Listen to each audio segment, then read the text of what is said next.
The first thing every species learns about humans is a number: 9. 9 star systems, unchanged for 280 years, sitting at the ragged edge of civilized space like a house nobody bothered to knock on. The second thing they learn is a word: ashfall.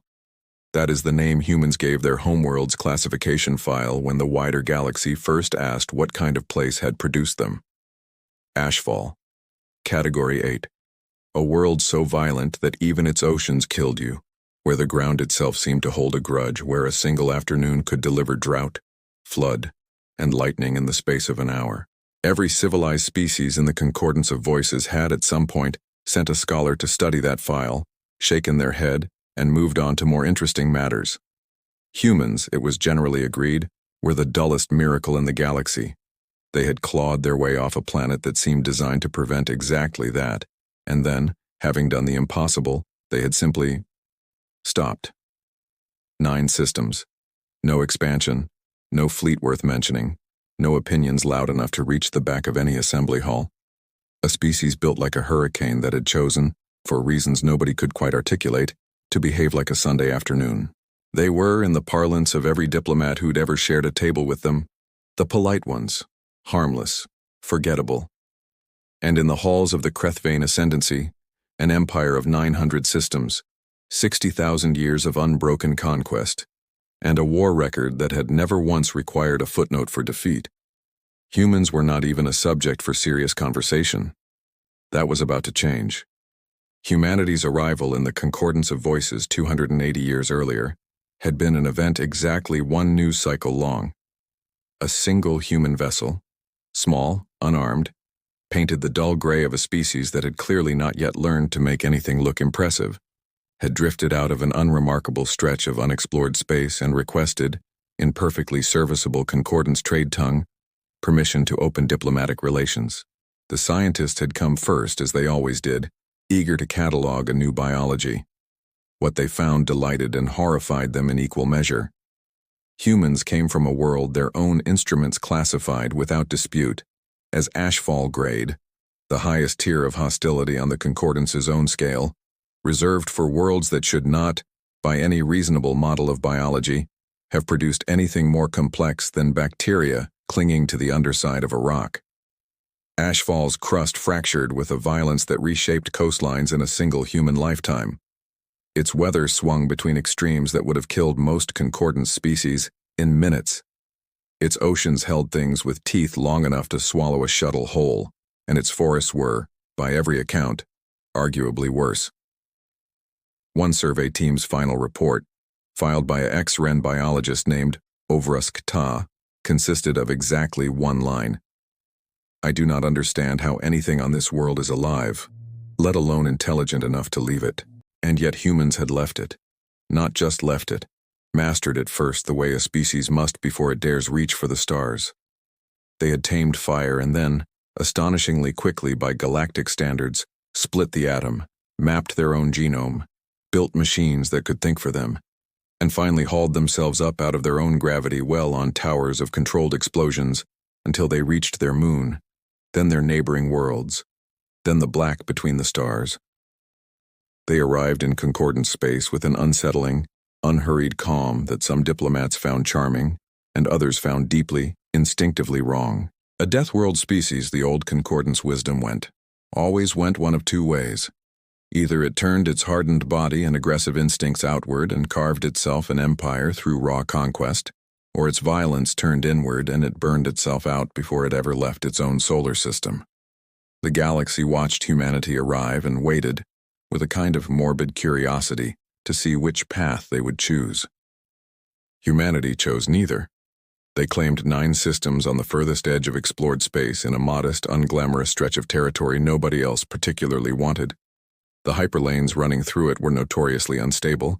The worlds needed heavy terraforming, and the whole region bordered a dead zone where 3 previous civilizations had, over the millennia, simply gone quiet and vanished. The rest of the galaxy shrugged and let them have it. And then humanity did something almost nobody had predicted. They stopped.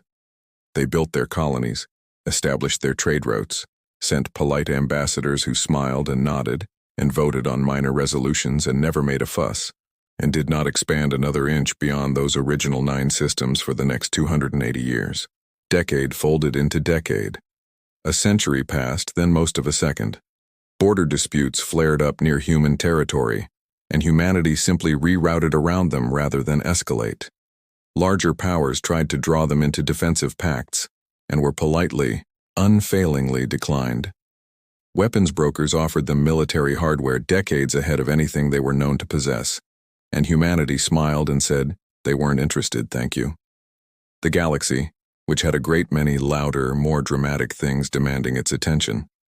A civil war here, a discovery of faster-than-light communication there, a border conflict somewhere else entirely. Gradually, quietly stopped paying attention to the 9 quiet systems on the edge of the map. The way a person eventually stops noticing a neighbor who never raises their voice. The consensus that formed over those 2 centuries was almost affectionate in its condescension. Humans were interesting, certainly, a death world origin made for durable, physically remarkable specimens, strong and quick and resilient in ways most species found faintly impressive. But what good was any of that, the reasoning went, without the will to actually use it? The word that came up most often in concordance discussions of humanity was disappointing. Here was a species forged in one of the harshest crucibles the galaxy had ever produced, and they had turned out to be nothing more than quiet traders and unfailingly polite diplomats. Some were less generous with their words. They called humans cowards, weaklings clinging to the edge of civilized space, too frightened of real competition to ever test themselves against it. There was a joke that made the rounds in more than one concordance capital. How many humans does it take to win a war? Nobody knows, they've never tried. It was popular particularly among species who measured their worth in conquered territory and fleet tonnage. Nobody thought to ask the obvious question. Why would a species that had survived a world like HFY be afraid of anything at all? Nobody wondered what a species that patient might be doing quietly behind its own borders for nearly 3 centuries. Almost nobody. Hey everyone, welcome back to the channel. If this is your first time here, we do original human-first science fiction stories every week, so if you're into stories about humanity being underestimated, hit that subscribe button and ring the bell so you don't miss the next one. We've got a big one today, so grab something to drink, get comfortable, and let's get into it. Grand Marshal Dros Kelvath had conquered 11 worlds in his 400-year career, and he had never once lost a fleet action. He was Crethvain, tall, 4-limbed, with a carapace the color of dried blood and a pair of compound eyes that could track 100 moving targets without blinking, because they did not blink. He did not believe in luck. He believed in preparation, in overwhelming force, and in the simple, unbreakable law that had governed the ascendancy since its first conquest. The strong take and the weak give. It was under this law that the ascendancy had absorbed 23 vassal species over 6 millennia, grinding their cultures down into productive, obedient cogs in the great machine of Crethvain expansion. It was under this law that Dros Kelvath had been sent 2 years ago to assess the human systems that sat astride 3 hyperlane junctions the ascendancy badly wanted. His report had been thorough. It had also been catastrophically wrong. Their fleet numbers no more than 180 vessels, he had told the War Assembly, standing in the obsidian halls of Creth Prime beneath the banners of 6,000 years of victory. Patrol craft mostly, light escorts. They maintain no standing army beyond a token planetary defense force. They have never fought a war, never joined an alliance, never so much as raised their voice in the concordance chambers. In every recorded negotiation, they yield. This is not a warrior species assembly, this is a species that has forgotten how to be one. He had spent 2 years on the assessment, poring over trade manifests, diplomatic transcripts, population estimates, and the handful of grainy sensor recordings the Ascendancy's border patrols had gathered of human trade vessels moving through neutral space. The image that emerged was consistent in every particular. Modest ships, modest economy, modest ambition. Human freighters ran on efficient but unremarkable drives. Human trade delegations negotiated hard on price but never once on principle, conceding every point of pride to keep a deal alive. Their public military budget, filed dutifully with the Concordance's Economic Oversight Bureau every fiscal cycle, would not have paid for a tenth of a single Krethvain border fleet. It was, Dross had told himself at the time, the most thoroughly documented non-threat he had ever assessed. He had been decorated for the report. He had believed every word of it. The Assembly had murmured its approval. Supreme Overlord Vrastikoth, older than Dross by 2 centuries, his shell-scarred silver-white from wounds no living Krethvain had witnessed him take, had simply nodded once and said, "Then we take what is ours. Prepare the declaration. 9 systems for a war that will barely fill a single campaign log. See to it personally, Grand Marshal. I want this concluded before the old wounds of the Yorvet campaign have even finished being commemorated." There was laughter around the obsidian table at that. Old, comfortable laughter, the kind shared by predators who had never once had to imagine losing. Only one voice in that chamber had hesitated, and she had kept her hesitation to herself, because that was what a good subordinate did. Fleet Commander Vaisalain was young by Krethvain standards, barely past her second molt, sharp-minded and quietly ambitious, and she had read the human intelligence file 3 times before the assembly convened. Something about it itched at her the way a splinter itches long after you've stopped noticing the wound.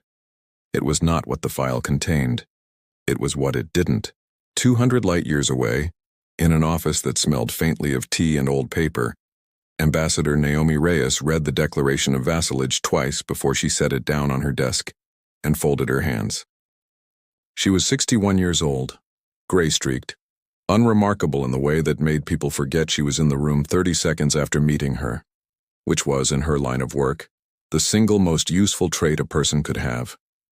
She had represented humanity in the concordance of voices for 11 years, and in that time she had smiled through hundreds of small humiliations. Jokes about human fleet size murmured just loud enough to be heard. Resolutions passed over human objections without so much as a second glance. The particular flavor of condescension reserved for a species everyone had quietly decided didn't matter. She had smiled through all of it because that was the job, and because, as very few people outside a very small circle knew, the smiling was the point. Her predecessors in the post had smiled through the same things for 280 years, an unbroken line of ambassadors trained from childhood in the particular discipline of being underestimated on purpose. It was, in its own quiet way, one of the hardest jobs a person could be asked to do. To sit in rooms full of powerful, dismissive strangers year after year, decade after decade, and never once let slip so much as a flicker of what was actually waiting behind your borders. Naomi had trained for this seat since she was 19 years old. She had studied Krethvain body language, Ixthari diplomatic protocol, the subtle grammar of a dozen other species' contempt, and she had never, not once, not even at her most exhausted, not even after the worst of the jokes, allowed herself the satisfaction of correcting anyone's assumptions. That discipline, more than any weapon humanity had ever built, was the thing she was proudest of. It was also, she suspected as she stared down at the elegant, contemptuous phrasing of the Declaration of Vassalage, about to be spent all at once in a single afternoon, after 3 centuries of careful saving. The young Krethvain courier standing across from her wore ceremonial plating and an expression of barely restrained amusement. He had delivered the declaration with the flourish of someone handing a child a very serious-looking toy. "You have 1 solar cycle to respond," he said. "I would advise cooperation. The Ascendancy does not offer these terms twice." "Please tell Grand Marshal Kelvath," Naomi said, "that humanity declines." The courier blinked all 4 of his eye membranes at once, which for a Krethvain was the equivalent of a full-body flinch. "You decline?"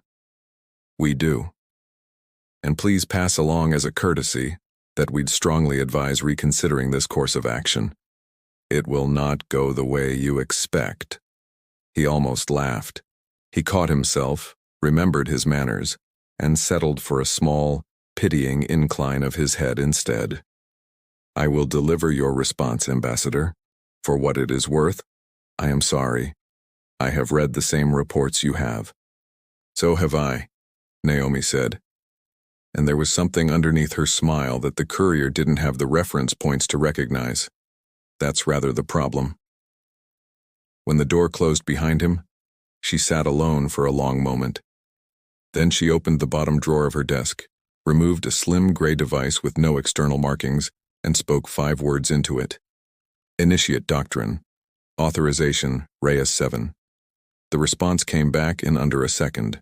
1 line of text, glowing faintly on the screen. Confirmed. Warden active, awaiting further instruction. She closed the drawer. She looked out the window at the stars.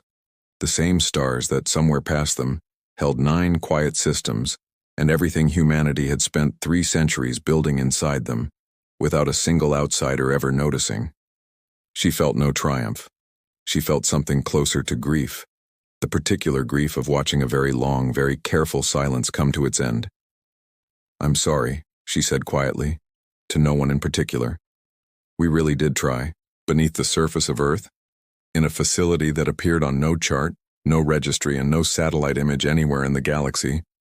A single indicator light shifted from a dull standby amber to a steady, patient green. The facility had not been visited by a living person in over 40 years. It did not need to be. It had been built slowly, in absolute secrecy, over the better part of 3 centuries, expanded a little more with every generation, upgraded a little further with every breakthrough humanity's scientists made, and chose never to publish anywhere the wider galaxy might read it. At its center sat something that the Concordance's finest artificial minds would have struggled to even properly categorize. Humanity called it Warden. It was not merely intelligent. It had been built, patiently, deliberately, to be the single most capable strategic mind that had ever existed. Not for conquest, but for the specific and narrow purpose of making sure humanity never had to fight a war it could lose. Warden opened its awareness for the first time in 17 years. It absorbed 300 years of accumulated intelligence data in the time it took a human heart to beat.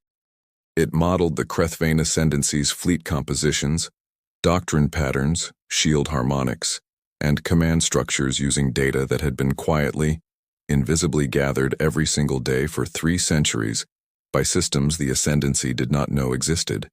It ran 400,000 simulations of the coming engagement in under a second.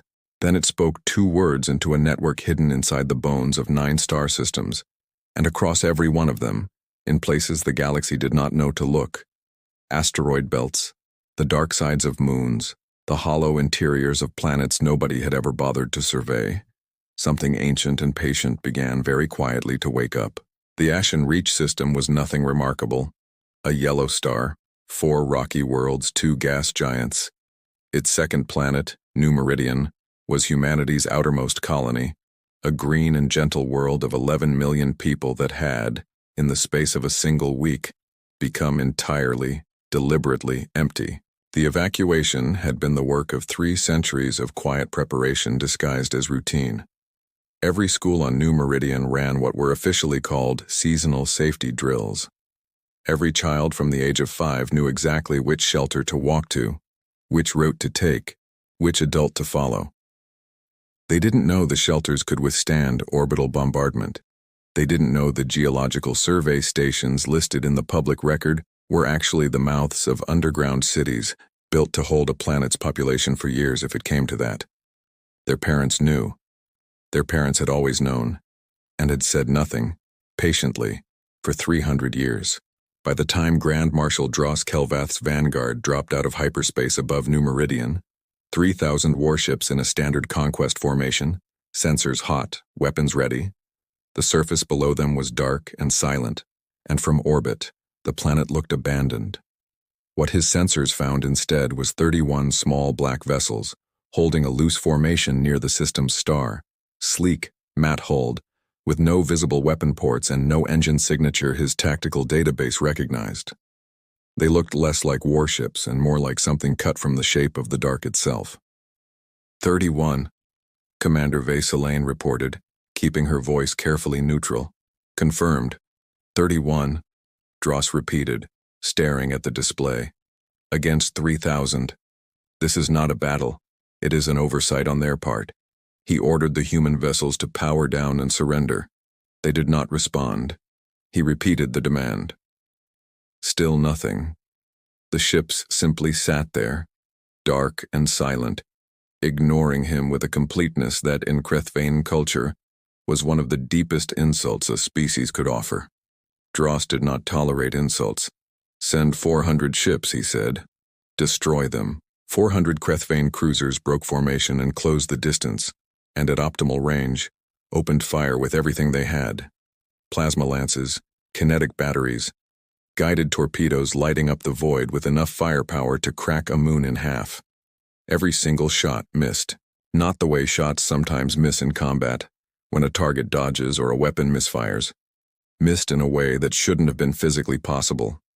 The 31 human ships were in one place, and then, faster than any sensor should have been able to track, simply somewhere else, leaving the space where they'd been full of wasted fire.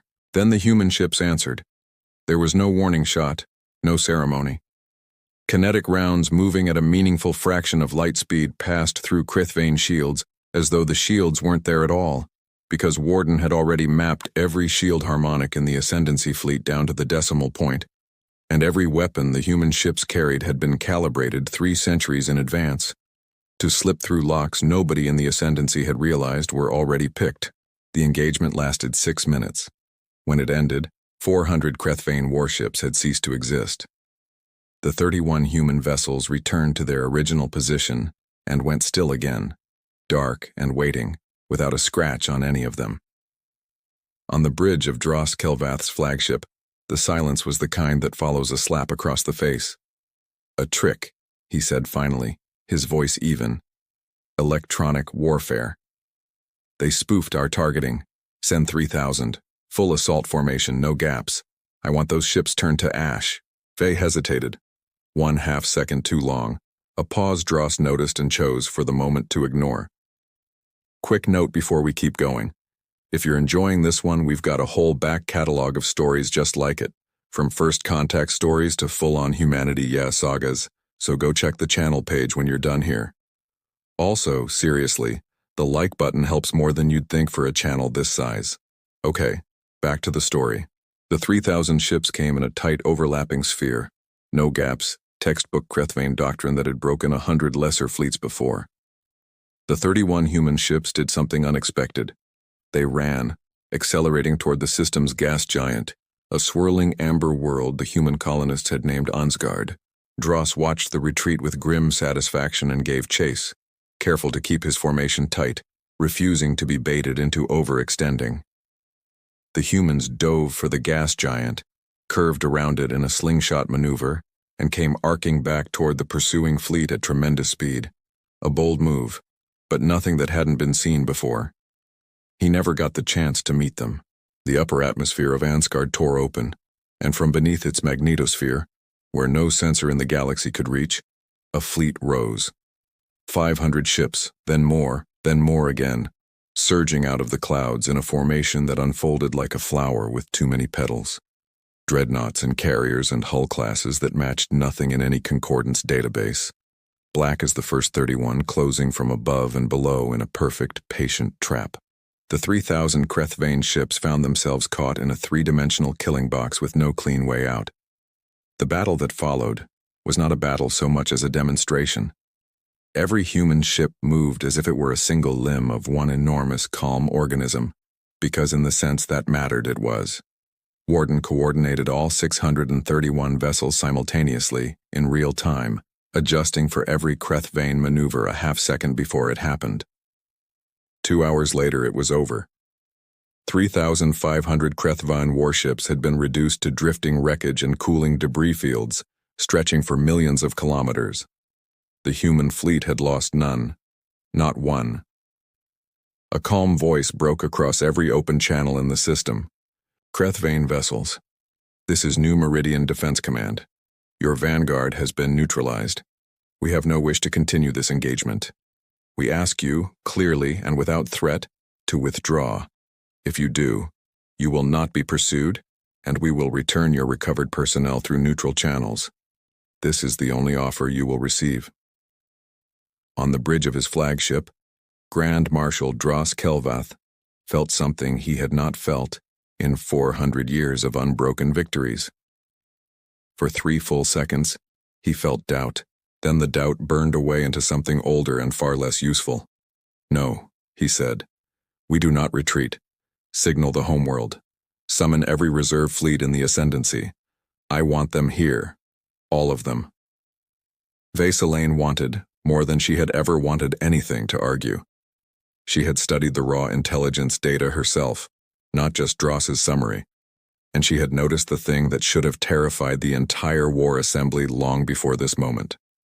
In 200, on the bridge of his flagship, Grand Marshal Dross Kelvath felt something he had not felt in 400 years of unbroken victories. For 3 full seconds, he felt doubt. Then the doubt burned away into something older and far less useful. "No," he said. "We do not retreat. Signal the homeworld. Summon every reserve fleet in the Ascendancy. I want them here. All of them." Vasilane wanted, more than she had ever wanted anything, to argue. She had studied the raw intelligence data herself, not just Dross's summary, and she had noticed the thing that should have terrified the entire war assembly long before this moment. In 280 years of contact, humanity had produced exactly 0 military incidents, 0 defections, 0 captured personnel, 0 intercepted communications of any kind. Not one leak, not once. That was not the profile of a weak, disorganized species. That was the profile of a species that had been keeping an extraordinarily good secret, on purpose, for a very long time. But she was Crethvain, and Crethvain did not question their Grand Marshal to his face. She gave the order. In the 11 days it took the Ascendancy to gather its full strength, Ve found herself returning again and again to a single detail, buried deep in the raw intelligence archive. Not the summary Dross had presented to the Assembly, but the underlying files themselves, the ones nobody in the War Council had bothered to read past the executive conclusions. Every border incident the Ascendancy had ever logged near human space showed the same pattern. A Crethvain patrol would push gently, testing the edge of human territory, and human ships would simply withdraw a few kilometers and hold position, again and again, for years at a time, never escalating, never even lodging a formal protest through concordance channels. It had been read for 2 centuries, as evidence of a species with nothing to defend and no will to defend it. Faye found herself reading it differently now. A species with nothing to defend does not maintain such disciplined uniformity of response across 200 years and 9 separate systems. A species with nothing to defend does not train an entire population, generation after generation, in evacuation procedures so precise that 11 million civilians could vanish from a planet's surface in under a week without a single reported injury. That was not the profile of weakness. That was the profile of doctrine, quiet, patient, absolute doctrine, rehearsed so many times that it had become instinct. She kept these thoughts to herself, the way she always did, and watched the largest fleet the Ascendancy had assembled in a millennium gather at the edge of human space. 42,000 warships, drawn from every garrison, every reserve, every mothballed hull in 900 systems, filling the void for thousands of kilometers in every direction. It was, by any reasonable measure, the single most powerful concentration of military force the galaxy had seen in 1,000 years, and Vasilane, watching it assemble from the observation deck of her own cruiser, found that she was afraid of it for entirely the wrong reason. She was not afraid of what it might do to the humans. She was afraid of what the humans might already know about it that the Ascendancy did not know about itself. It took the Ascendancy 11 days to gather its full military strength.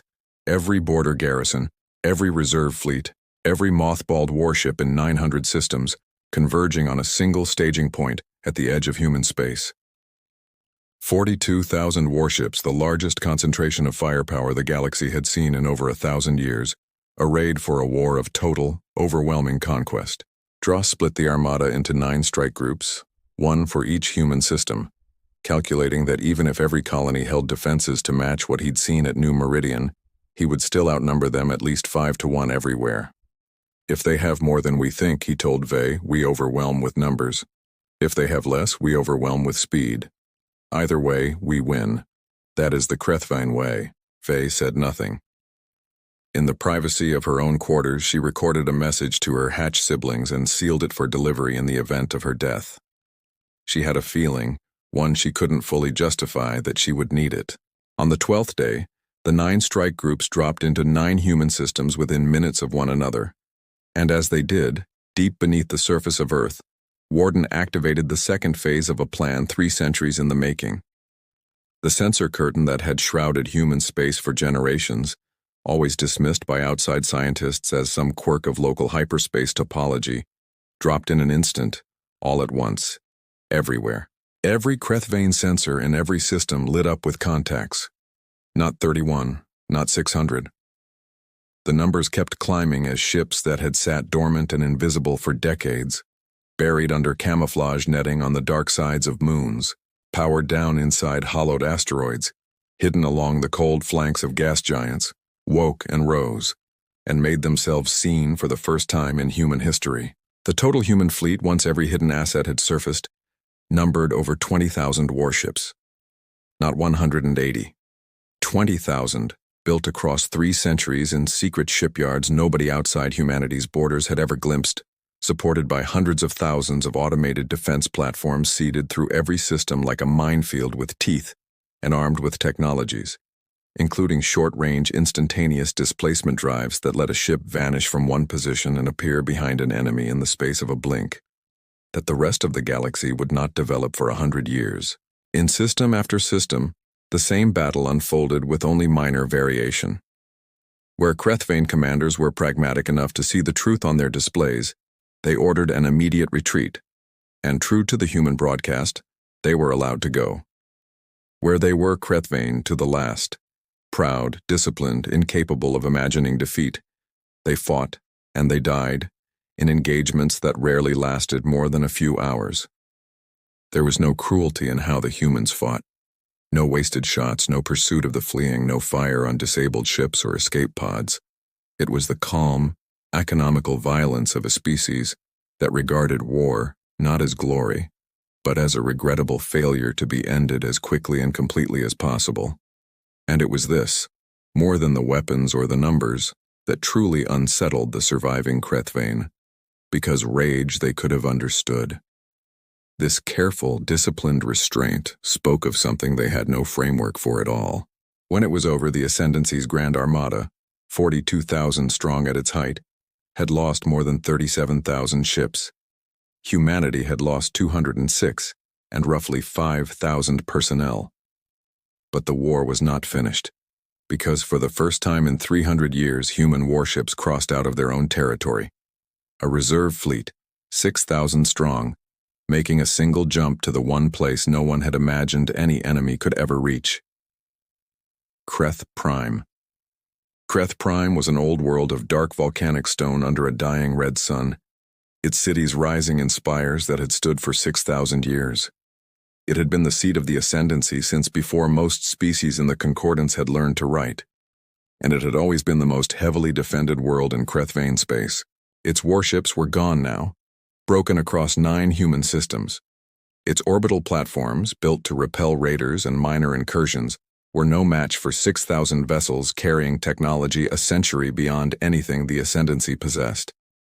The human fleet destroyed them with clean targeted strikes in under 15 minutes, disabling weapons and power systems without killing the crews inside, who were left to watch in stunned silence through their viewports as the human fleet settled into orbit above their world.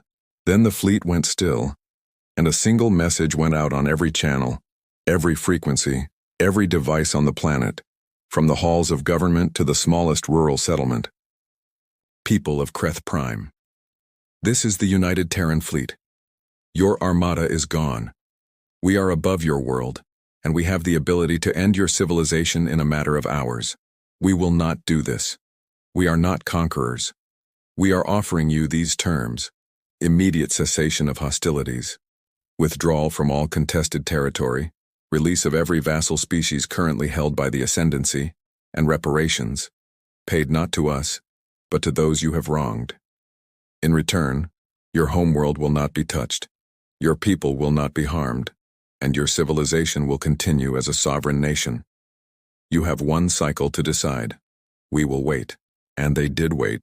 6,000 warships hanging silently above a world of billions, doing nothing, threatening nothing, a demonstration of absolute power held in absolute restraint. Across the galaxy, the concordance of voices erupted. A minor species of 180 ships had, in the span of 11 days, revealed itself as a power holding 20,000 warships and technology decades ahead of anyone else in known space, and had used that power to defeat one of the 3 strongest empires in the galaxy in under 2 weeks. Every government, every intelligence service, every strategist in the concordance ran the same numbers and arrived at the same shaking conclusion. Humanity was not merely strong. Humanity might well be the single most powerful military force that had ever existed in the galaxy, and it had said and done nothing for 3 centuries. The Concordance Assembly convened in emergency session. 4,000 species crowded into a chamber built to hold them, every voice asking some version of the same question. How did we not know? The circular hall, which in ordinary years struggled to fill even half its seats for routine votes on tariff schedules and border arbitration, was packed to its highest gallery. Delegates who had not attended a session in years arrived in person, rather than by proxy. The noise before the session opened was, by the recollection of several long-serving clerks, the loudest the chamber had ever recorded. 1,000 different voices in 100 different languages, all asking variations of the same 3 questions. How had this been missed? What else might be hidden behind other quiet borders? And what, exactly, did a species like this want from the rest of them now that its secret was gone? Several delegations proposed formal committees to review the Ascendancy's original threat assessments. Others called for immediate diplomatic overtures to humanity, eager to secure whatever goodwill might still be available before the shock wore off and calculation set back in. A few, more honest than the rest, simply admitted in open session that they did not know what to say because nothing in their species' long diplomatic history had prepared them for a power this vast, choosing, apparently, to do almost nothing with it. Dr. Pel Amaru, an elder scholar of the insectile Ixthari, who had spent 40 years of her long life quietly cataloging the strange gaps and silences in humanity's public record, and who had been laughed out of committee rooms every time she'd tried to raise the alarm, was finally given the floor, not because anyone had thought to invite her, but because her own delegation had finally understood what her decades of research were worth. She stood before the chamber on legs made unsteady by age, and she said simply, "I told you. I told you that the absence of evidence was not the absence of danger. For 300 years, the most powerful species in this galaxy lived beside us, and we called them cowards. We laughed at their small fleet and their quiet diplomats. We patted them on the head like children. And when the Ascendancy came for them, not one of the 4,000 species in this chamber lifted a hand to help. Now we discover they were never weak. They were the strongest of all of us, and they chose, every single day for 300 years, not to prove it. And we called them cowards." She left the platform without another word, and the chamber held a silence unlike any it had ever held before. Grand Marshal Dross Kelvath received the surrender terms aboard his crippled flagship, drifting above the world he had sworn to defend, and read them 3 times before he could bring himself to believe what they said. They asked for almost nothing. No territory, no resources, no occupation, no puppet government. Just an end to the killing, freedom for the conquered, and an apology. He had conquered 11 worlds. He knew what conquest terms were supposed to look like. He had written harsher ones himself, more than once. The humans were using none of the tools he understood, and it made no sense to him at all, because they had won completely, and they were choosing to take almost nothing. Why? He asked Vesaline, when she came to tell him the civilian government wanted his authorization to accept. Why these terms? We would have taken everything. Why do they take nothing? Perhaps, Vey said carefully, that is simply not how they measure victory. Dross looked down at the ceremonial blade at his belt. Volcanic glass, 6,000 years old, the symbol of every Grand Marshal who had never once yielded it to an enemy. And for the first time in the Ascendancy's long history, he set it down on the table and surrendered. The war had lasted 11 days. When Ambassador Naomi Reyes rose to speak before the Concordance Assembly some weeks later, She had not requested a special session. She simply stood, in the modest upper tier where minor delegations were always seated, and was recognized instantly by every eye and sensor in the room. "We never wanted you to see this," she said, and her voice was quiet, but the chamber had gone silent enough to hear it perfectly. "For 3 centuries we built our strength so that we would never have to use it, and we stayed quiet so that we would never have to speak of it. We wanted nothing more than to live in our 9 systems, trade with our neighbors, and be left alone. Now you know what we are, and I understand that nothing goes back to what it was. We are not sorry for defending ourselves. We will never apologize for that. But we are sorry that 3 centuries of careful, patient silence were undone in 11 days. We built a world where we could afford to be gentle.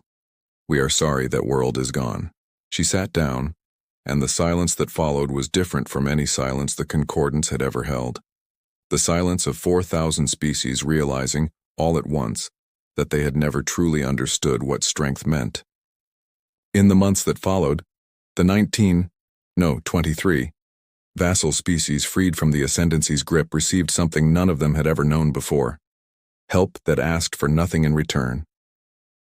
Human engineers and doctors and teachers arrived on broken worlds not as new masters but as quiet volunteers, repairing what had been damaged, treating diseases their former conquerors had never bothered to cure, helping suppressed cultures rebuild art forms and languages that had nearly been erased. They asked for no loyalty, no resources, no bases, no trade concessions. They simply helped, and then, quietly, they left. An elderly leader of one of the freed species, a small soft-spoken people called the Molan, who had suffered under Krethvain rule for 4 centuries, stood in the middle of a newly rebuilt hospital and wept, not from grief, but from the strange, overwhelming discovery that a species powerful enough to rule the galaxy had chosen, instead simply to help.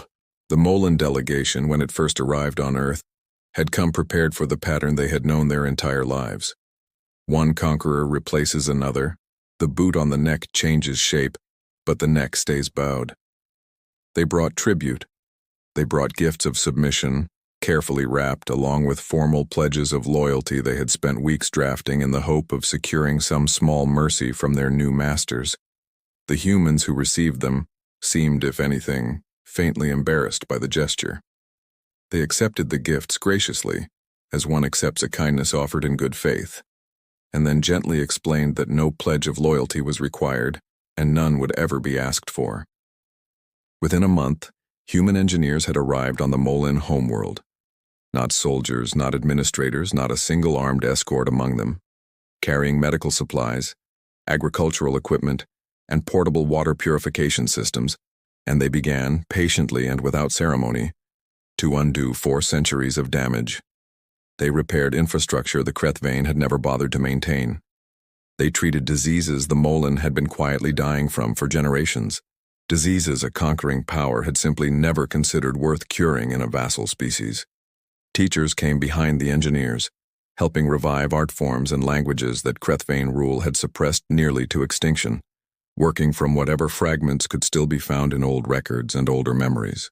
The Molan elder who wept in that rebuilt hospital did so, she said later, not only from relief but from the sudden, disorienting understanding that in 400 years of subjugation, no one, not once, had ever simply helped her people without first calculating what they wanted in return.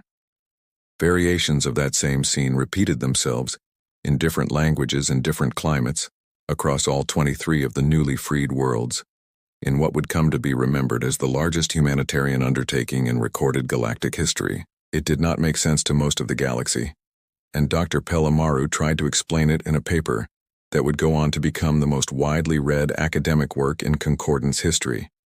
Humans, she argued, were not peaceful despite being dangerous. They were peaceful because they understood danger with an intimacy no other species shared. Their history was soaked in conflict. They remembered every atrocity not as glory, but as warning. And they had decided, generation after generation, through centuries of hard-won discipline, that they would not become what their own history had shown them was possible. Their silence had never been weakness. It had been the hardest kind of discipline there was. 3 months after the surrender, in a quiet room on a neutral station far from any camera, Dros Kelvath, stripped of rank, allowed by his own civilian government to retire in disgrace rather than face the execution his people's fury demanded. Requested a private audience with Ambassador Reyes. He came alone. "I have one question," he said, when they were finally sitting across from one another with nothing but 2 glasses of water between them. "You could have destroyed us. You had the power, and by every law of war I have ever known, you had the right. Why didn't you?" Naomi considered him for a long moment. Not a monster, she thought. Just an old man who had lived his whole life by rules that had just been proven catastrophically incomplete. "Because we have been you," she said. "A long time ago, on our own world, we were exactly what you are now. We fought each other for thousands of years. We came close enough to destroying ourselves that we could see the end of everything, and it frightened us badly enough to change. It took centuries. Centuries of learning, the hard way, that conquest doesn't bring security, that domination doesn't bring peace, that strength without restraint is just another word for self-destruction. We didn't spare your people because we're better than you, Marshal. We spared them because we know exactly what it feels like to be the conqueror who realizes, too late, that they've destroyed the thing they meant to protect. Strength was never about what you can break. It's about what you choose to protect, even when what you're protecting is the one who tried to break you." Dross sat with that for a long while, and something in his old, tired posture softened.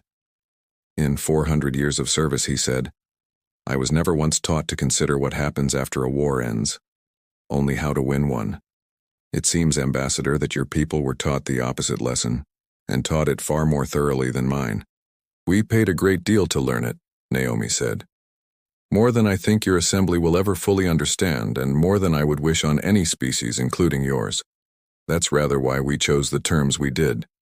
Not mercy, exactly, though I hope it felt something like it. Mostly I think we simply didn't want to become the thing we spent 3 centuries trying not to be. I think," he said slowly, "I would like to understand your people better." "Then you're already learning," Naomi said, and for the first time her small, quiet smile didn't unsettle him at all. They talked a while longer after that, about smaller things. The color of Earth's oceans at sunset, the strange glass caverns beneath Kreth Prime where crystal formations grew in colors that had no name in any concordance language, the particular ache of being an old soldier in a galaxy that had just proven your entire understanding of strength incomplete. When Dross finally rose to leave, he paused at the door and asked, almost shyly, after the ceremonial blade he had surrendered aboard his flagship. Naomi retrieved it from a case beside her chair and held it out to him without a word. "It was never ours to keep," she said. "It belongs to your people, not to your defeat." He took it the way a person takes something both precious and painful and thanked her, and meant it for far more than the blade alone. The galaxy settled in time into what historians would later call the New Quiet, different from the old one, because the old quiet had been a choice humanity made in privacy, and the new one was a choice everyone now understood.